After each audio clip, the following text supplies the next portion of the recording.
Hello, everyone. Welcome to Snap Take. It's Glazer of Snap Judgments, the official podcast of Marvel Snap Zone. We got 4 decks for you just because, well, I had too many Proxima decks. I couldn't help it. In addition, Move just hit the top 20 last I checked. It was number 16 on the Infinite Leaderboard.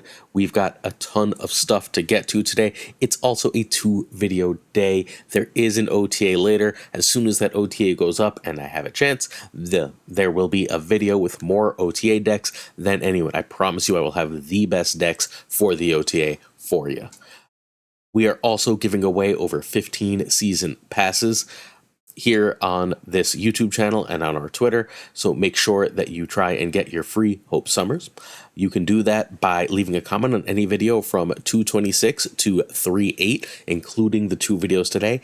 Every single video, the comments will have a season pass winner, so make sure that you sub, like, and comment on each of those videos. Well, sub to the channel, then like and comment on each of those videos, and you'll be entered to win. In addition, our Twitter giveaway is live. Will Go is live. I should probably get rid of the Will Go. Our Twitter giveaway is live on Twitter at SnapJudgeCast. All you have to do is follow, retweet, and leave a specific comment. There's more to come. This is our regular monthly giveaway plus our 9,000 subscriber giveaway. Help us get to 10,000.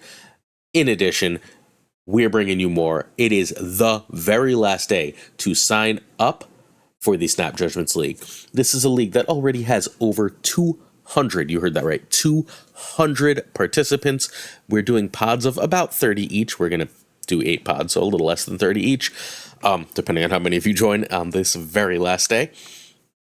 And once you join, you'll be put into these pods. Winner of each pod gets a free season pass and put into an Elite 8 of single elimination, where we'll have a grand prize winner, a grand champion of the Snap Judgments League. We'll be doing this type of tournament really regularly. This is going to be absolutely huge. We've got over 60 content creators among those 200 players, so this is your chance to play with great content creators like Den, Lambie, Drewberry, who's also on the podcast this week.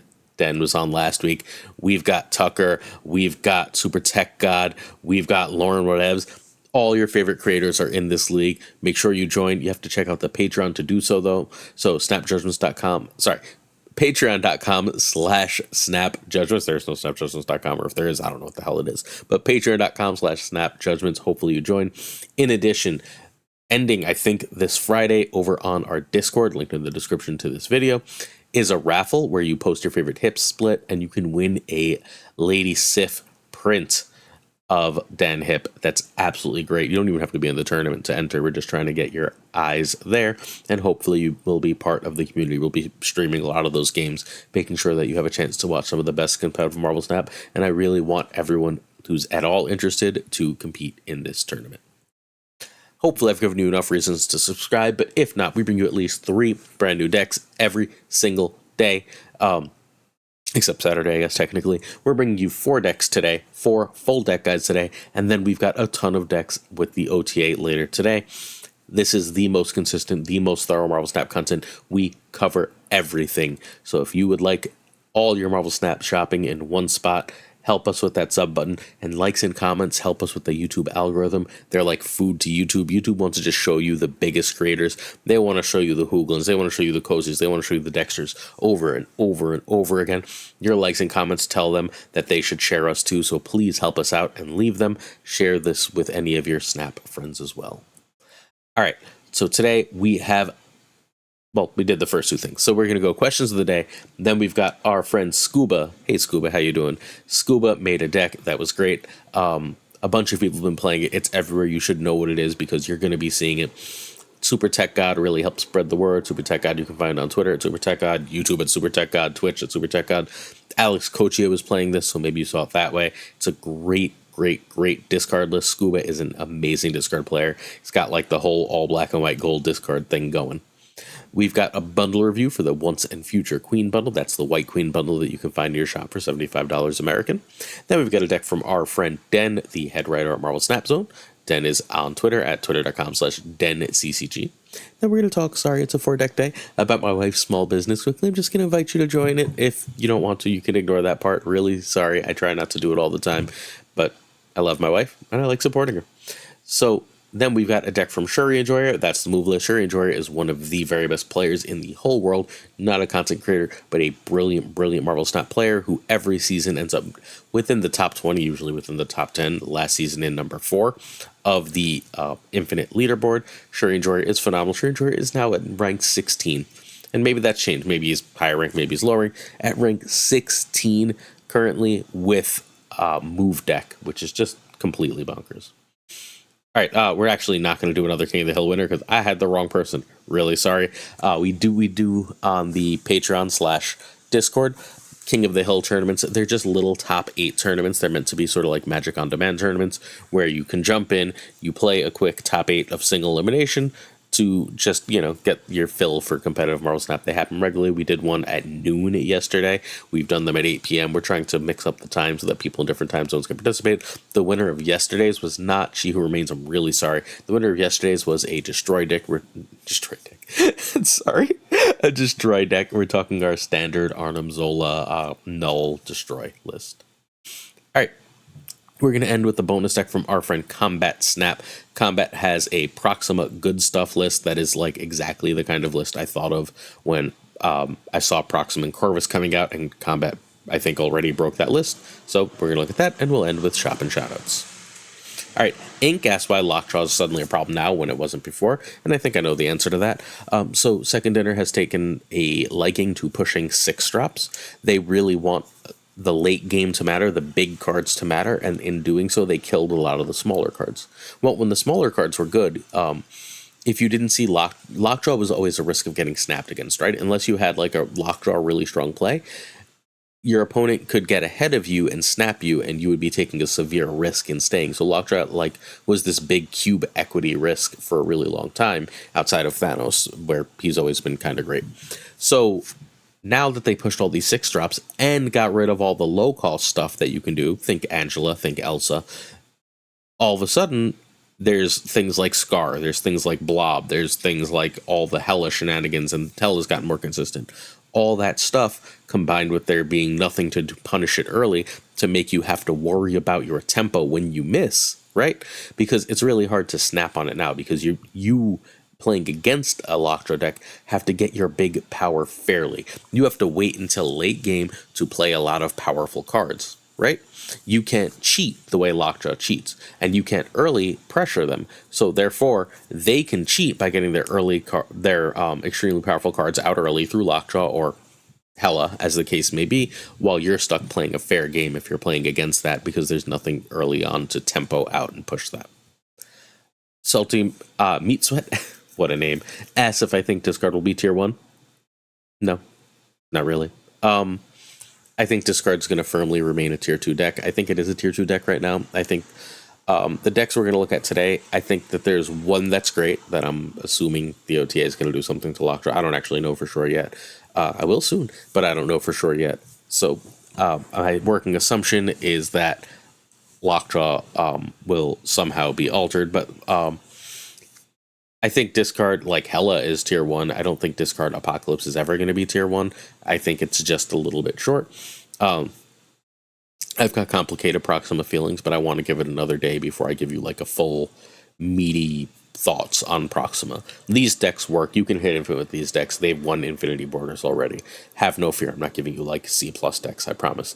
But are these decks like A+? Are these decks Thanos Lockjaw good? Hela, like classic Hela Lockjaw good right now? Are they classic Loki good? No, not yet. But they're close. I just don't see anything really coming out to push them anytime soon. SD Don't Be Evil asks what bug I'd like to see fixed. So the bugs that don't affect gameplay don't bother me. I'd really like the things disappearing when they pop out of Lockjaw to be fixed.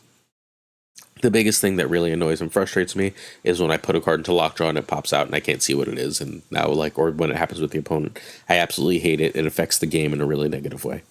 Little technical issues don't tend to actually bother me. Although, there's this thing, where various of Thanos stones, if you play certain other cards, I don't even know what off the top of my head, just keep shining like 5 times before anyone's allowed to take action. That is also completely obnoxious. I would like those to be fixed. Diston Nielsen.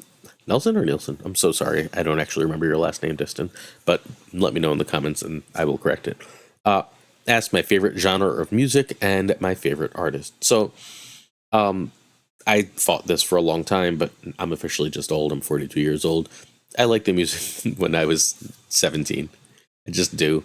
So my favorite music is 90s alternative and 90s hip hop, although my hip hop tastes go a little more into the 2000s than otherwise. I'm totally a basic B for my 90s alternative stuff like Pearl Jam, Nirvana, the Pixies, et cetera, et cetera. I really like Oasis. I know it's not exactly the same thing, but I really do enjoy Oasis. My favorite hip hop, so it's Talib Kweli and Mos Def. Talib Kweli got mad at me on Twitter. We had a big fight, but whatever. Talib Kweli and Mos Def are my two favorite rappers. If you don't know them, check them out. They're unfrickin' believably fantastic. The most recent music, I used to listen to whatever my kids suggest. I still listen to whatever my kids suggest, right? It's kids being students, kids not being child. I only have one kid. So my kids will suggest music and I'll listen to it. And I still like it, but it doesn't catch me the same way it used to. The last thing that caught me was around the class of 2017. I don't know if you know No Name, female rapper, absolutely phenomenal from Chicago. Been to see her live.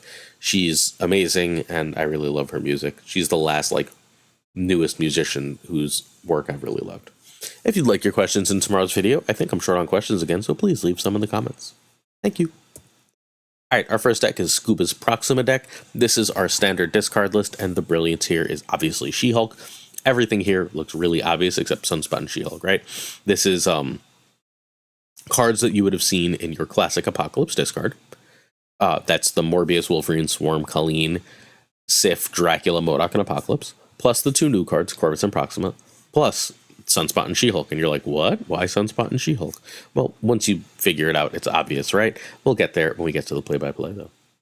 All right, MODOK, Corvus, and Proxima are not optional. Shulk is the secret sauce. Don't change her. And you can find Super Tech God, who pushed this on Twitch at twitch.tv/SuperTechGod. Check our friend Tech out, please. He's a star. All right, so this won in Infinity Conquest. A bunch of people have been dominating with it. Turn 1, Sunspot. Turn 2, Morb. Turn 3, Corvus is generally better than Colleen. Turn 4, Dracula, or whatever you would do on turn 3. Turn 5, you almost always want to pass. What you want to do on turn 6 is either MODOK on She-Hulk, and that works even... you'll need, if you're going to do... No, excuse me. The MODOK on She-Hulk works whether you've Corvused or not.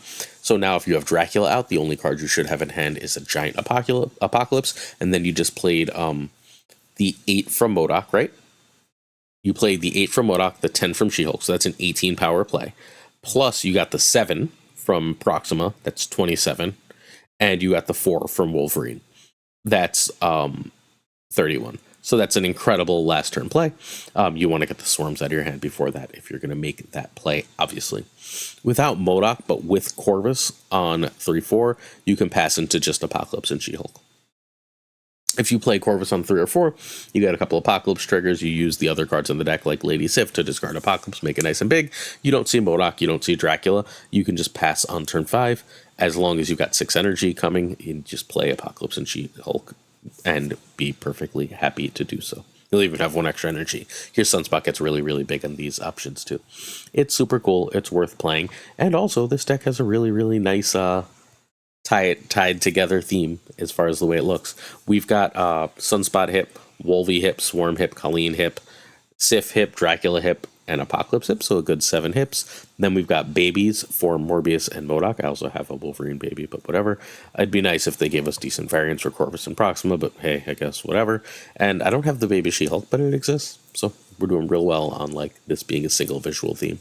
I like it a lot. I think it's a really cool deck, and I think it's worth trying. You're going to have to practice to get the combos off, and you're going to have to be willing to retreat, not get frustrated when Corvus does the wrong thing on you. It happens. Don't freak out. All right, the Once and Future Queen bundle. Let's talk. This is, I don't know how to say it more obvious than this. This isn't the best value ever, but it's good value. Credits, it's worth remembering, have, generally speaking, more value the earlier in your collection you are. If you are not Series 3 complete, credits are fantastic, and this has more value. That is simply because as you are opening to get more spotlight caches with these credits, you just get more cards along the way. So for those of you who are early in your Series 3 journey, this is great value. 10,000 credits is about 2 spotlight caches, so it's not like a crazy amount. That's why I value tokens more when they give you like the 6,000 token bundles for about $75, right? That's a guaranteed 2 Series 4 or 1 Series 5 card, and I think that gives you a little bit extra value. The 1,500 gold here feels a little low to me, but hey, extra gold, extra collector's tokens on top of 10,000 credits for $75 is a good deal to a very good deal. Is it one of the best ever? No, but I think very good is fine, and if you like this White Queen, great. I think it's worth grabbing. I don't value Infinity Conquest tickets. Just so you know, even though I could, I'm personally not buying this because I don't need any more White Queen variants. The card is unplayable. Give me like... And I have like 3 great variants for it that I can't use anyway because the card is unplayable right now. So I'm skipping it because, well, I have everything. So if you don't have everything, it's worth looking into. All right, this is Den's discard combo. We featured this in the video on Tuesday before Proxima came out. This is Den's deck, and a bunch of people on my Discord, starting with X-Force V, who you'll hear about in the Patreon section, started winning like Infinity Conquest and dominating with it. So this deck is legit. So I took this into Infinity Conquest and, sorry, not into Infinity Conquest, into Conquest, and I won a couple gold matches with him. Then I ran out of time because I have to do content creation. But, hey, this deck is legit. It's really good. I also threw some different variants in, so you wouldn't be looking at the same thing. It's a really simple deck. You can, win basically multiple ways. You can win by doing lockjaw shenanigans, or by for Apocalypse, or for Hela, and you're perfectly happy either way. Corvus lets you get skip a 4. Like if you go Corvus and you have Infinite on hand, you can skip 4 and go Infinite on 5, which is just silly, and then you can still play Hela or whatever nonsense on 6. It's bonkers good. It's just genuinely a fantastic deck. Your Morbius gets good. A discarded Swarm goes into lockjaw amazingly. Alright, Corvus and MODOK are needed for this version, but Proxima can be Black Cat. You lose a little bit, but not too much. This is crushing on our Discord, and props to Extras V for pulling it out of Tuesday's, not yesterday's, video. Alright, so turn 1 pass, turn 2 Morb or Colleen for Swarm. I only Colleen for Swarm. Turn 3 Lockjaw with Swarm. If you Colleened already, you could just go immediately like Lockjaw into Swarm, and that's better than Corvus. Turn 4 Dracula or MODOK.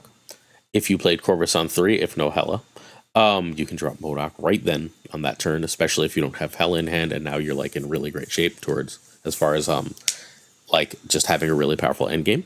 Or you can drop cards into Lockjaw, or you can just play Corvus here. You can also just pass that turn and go Infinite. Turn 5 MODOK if you don't have Hela in hand, sometimes even if you do, or a 6 if you have Corvus. So turn 6 is Hela or stuff to get Hela, and sometimes you just MODOK here because you played Dracula, and you're like, I didn't really discard enough stuff, so I'm going to MODOK here and just have a huge Apocalypse because, you know, it's not terribly difficult nowadays to get 20 plus power Apocalypses, which are lane winners. Quick variant talk. So I have hips for Swarm, Colleen, Lockjaw, Dracula, Apocalypse, Magneto, Infinite. So this could be a 7 hipper, but instead we went this sort of like, in my head, I don't think it actually is, Bela Lugosi looking Dracula, this new Colleen that I just randomly happened to pull. Not bad, right? Then we've got this Morbius I like. I believe this is the Horley, and then I've got Taco Bell MODOK and my favorite Hela. Hey, this is my wife's webpage. It's called The Crystal Bee. If you look for it at crystalbee.com or on Instagram at crystalbee1121, we'd appreciate it. She sells some handmade jewelry, and she's great, and I love her.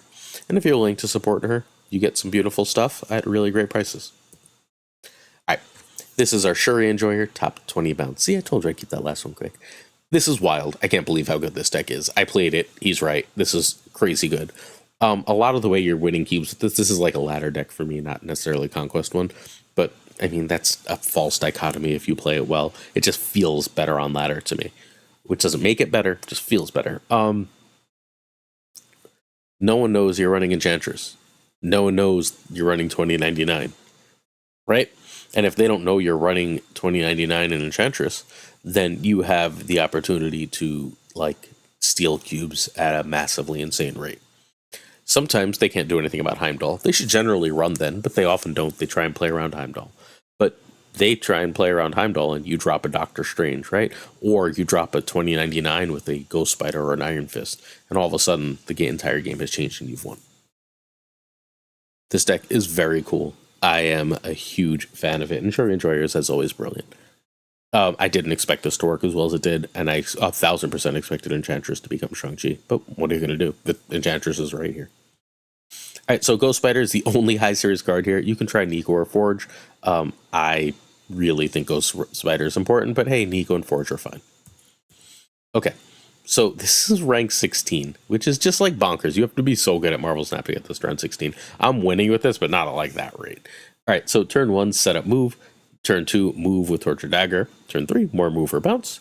Turn 4, replay your move or bounce. Turn 5, either drop 2099 or replay a bunch of move stuff and start repositioning, mess with your opponent.